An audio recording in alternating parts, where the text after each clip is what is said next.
Polisi telah menetapkan Peggy Setiawan alias Peron sebagai pelaku utama pembunuhan Vina dan Eki di Cirebon pada 2016 lalu. Namun saat digiring, Peggy membantah tuduhan sebagai pembunuh Vina dan Eki.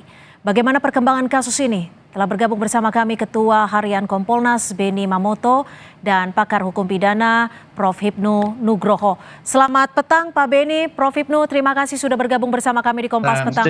Selamat petang, Prof.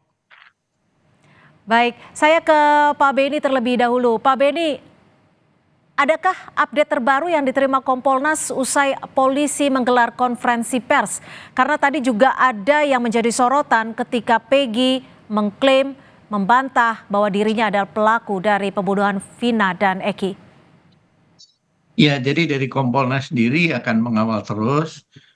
Minggu depan nanti akan berkunjung ke Polda Jabar untuk nanti menerima paparan secara lengkap. Di samping itu juga tentunya kalau menyangkut masalah sikap tersangka, tidak mengaku, kemudian menolak dan sebagainya adalah hak masing-masing. Namun kita patut hormati juga proses hukum yang sedang berjalan. Di tengah masyarakat menuntut penanganan kasus ini agar segera tuntas dan diharapkan penanganannya secara profesional, maka kami melihat bahwa penanganan kasus ini cukup intensif ya. Sejak mulai viral sampai sekarang intensif sekali, dan memang upaya untuk menggugat pra-peradilan adalah satu langkah yang tepat. Karena apa? Di forum itulah akan diuji. Pertama. Oke, tapi sebelum kita ke pra-peradilan Pak Beni, dari Kompolnas sendiri ikut mengawasi tidak dari proses pemburuan hingga penangkapan hingga saat ini penetapan sebagai tersangka? Jadi kami mempercayakan penuh kalau proses pemburuan tentunya kami tidak mengikuti. Biasanya kami diawali dengan meminta klarifikasi, sudah dapat informasi, kemudian kami update progresnya, dan nanti kalau sudah dinilai lengkap, kami diundang untuk gelar perkara bersama. Kemudian nanti kalau ada pra-peradilan kami hadir, kalau ada rekonstruksi kami juga hadir, sampai dengan nanti berkas ini mulai bergulir di pengadilan. Oke, saya ke Prof. Hipnu. Prof. Hipnu, bagaimana Anda membaca dari kacamata hukum pidana terkait proses yang sedang dilakukan saat ini? Hingga saat ini polisi juga menetapkan Peggy sebagai satu-satunya DPO yang ditersangkakan. Halo, saya Mbak ya? Ya, silakan Prof. Hipnu. Halo. Ya, Prof. Oh ya, saya kira kita apresiasi Polda Jawa Barat sudah menentukan satu ya. Satu ini saya kira sudah disangkakan sebagai tersangka. Apa itu tersangka? Adalah seseorang karena kedudukan berdasarkan bukti yang patut atas perbuatannya, kan gitu. Oleh karena itu bukti atas patut perbuatannya itu paling tidak Polda Jawa Barat sudah menentukan minimal 2 bukti. 2 bukti yang mana? Saya kira kalau kita lihat 8 tahun yang lalu sudah cukup lah ke sana kan. Cuman pada waktu itu lari. Oleh karena itu terhadap permasalahan ini kita apresiasi, terhadap persangkalan, itu sah-sah saja. Karena dalam ilmu hukum namanya keterangan tersangka, keterangan terdakwa itu berlaku asas non-incrimination, bahwa suatu keterangan terdakwa itu hanya untuk dirinya sendiri. Kan itu loh, bicara hukum adalah bicara bukti. Ini yang harus kita selesaikan gitu Pak. Ya, Prof. Hipnu, ini kan polisi merubah dari daftar DPO yang tadinya 3 orang, yang selama ini diketahui 3 orang sejak tahun 2016 lalu, ditetapkan hanya jadi 1 orang DPO. Apa yang bisa Anda baca? Ya, kalau menurut saya terlalu dini ya.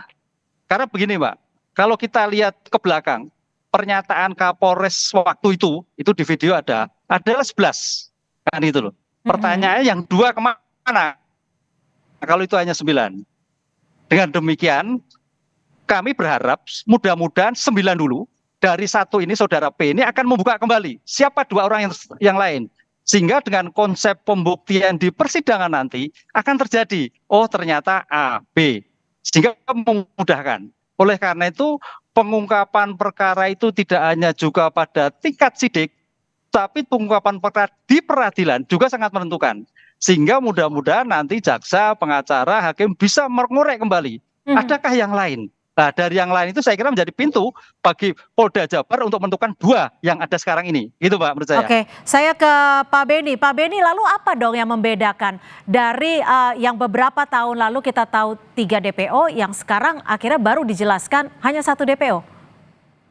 Ya, ini kan hasil dari pendalaman, dilakukan pemeriksaan ulang kepada para narapidana dan saksi-saksi, dan akhirnya setelah diklarifikasi satu persatu, hasilnya seperti ini. Salah satu catatan yang menarik adalah dalam rilis Direskrim menyampaikan bahwa ada pihak yang menyuruh para tersangka waktu itu ya, dan terdakwa itu untuk mencabut keterangannya. Menurut hasil rilis adalah pengacaranya. Ini juga menjadi catatan penting, karena apa? Saya pernah nangani kasus seperti itu. Awalnya sudah ngaku semua, tiba-tiba begitu didampingi pengacara langsung dicabut semua keterangannya. Tapi untung saya punya bukti DNA yang menghubungkan antara barang bukti dengan DNA pelaku, sehingga hakim tetap memutus dia salah. Tapi begini Pak Beni, apa yang bisa dilihat ketika konsistensi dari penyidik Polda Jawa Barat yang berlaku beberapa tahun lalu hingga saat ini akhirnya merubah jumlah DPO? Saya pernah sampaikan sebelumnya bahwa kelemahan saat awal penanganan ini adalah ketika membuat DPO tidak menyertakan juga sketsa wajah para DPO yang bisa didengar dari para saksi. Karena sketsa wajah tidak dibuat, ingat kasus bom Bali Amrozi itu pertama diawali dengan sketsa wajah dan ternyata mirip dengan pelakunya. Nah, kemudian kalau sudah ada sketsa wajah dan diedarkan, maka publik akan berpartisipasi ikut mencari. Ini kan tidak.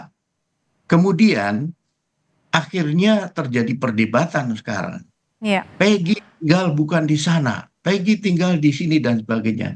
Ini kembali berawal ketika membuat DPO saat itu tidak detail betul dan tidak kalau menurut saya kurang detail seperti itu ya.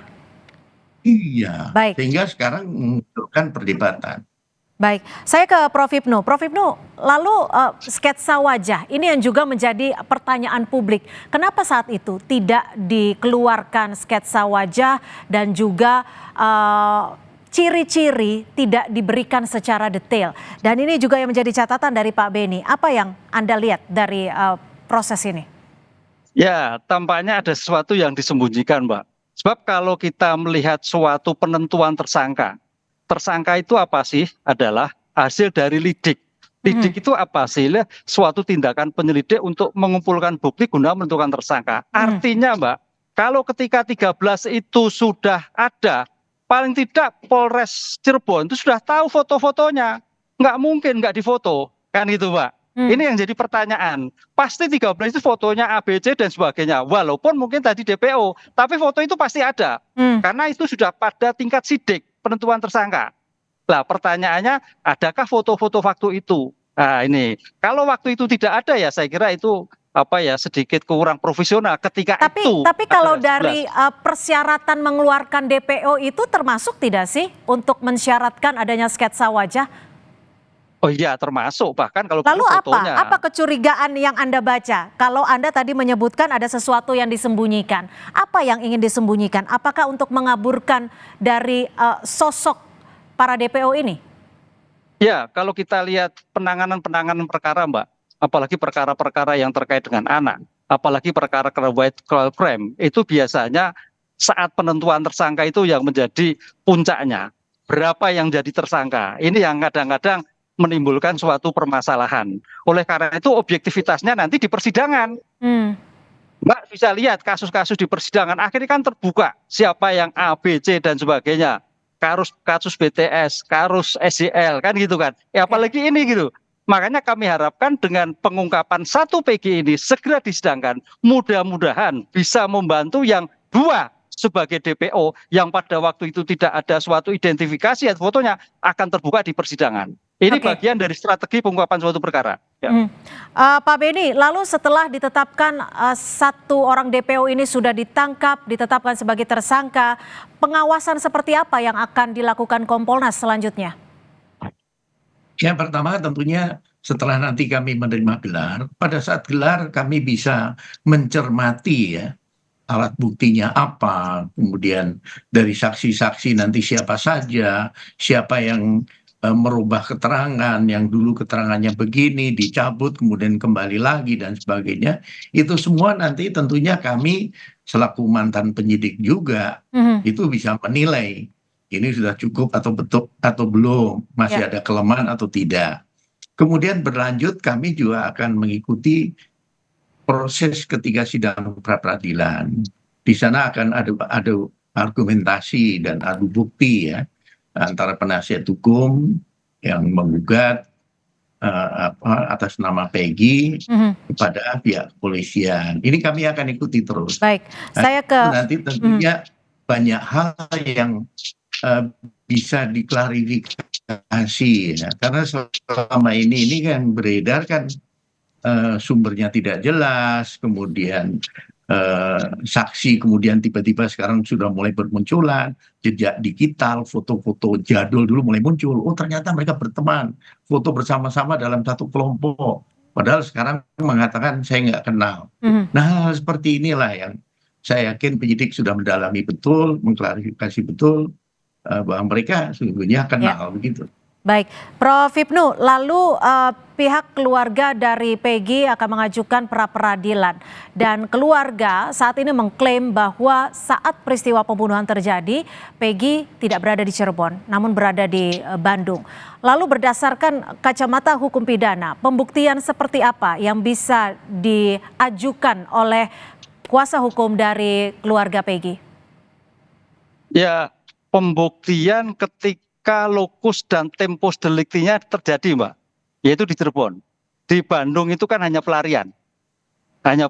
Oleh karena itu pengungkapan bukti-bukti yang disampaikan itu masih berkaca pada 8 tahun yang lalu. Kan gitu. Itu kan pelarian nggak bernilai. Dengan demikian mudah-mudahan Polda Jabar bisa mengurai bukti-bukti 8 tahun yang lalu pada saat lokus dan tempus deliktinya ditemukan di wilayah Cirebon. Saya kira kalau masih 8 tahun masih cukup lah, apalagi masih maju lah gitu loh. Kecuali sudah hilang semua lah, itu lain persoalan kan itu. Baik, terima kasih Prof. Hipnu Nugroho, pakar hukum pidana, dan juga Pak Beni Mamoto, Ketua Harian Kompolnas, sudah bergabung dan juga membagikan perspektif kepada kami di Kompas Petang sore hari ini. Terima kasih, selamat sore. Terima kasih Mbak, matur nuwun.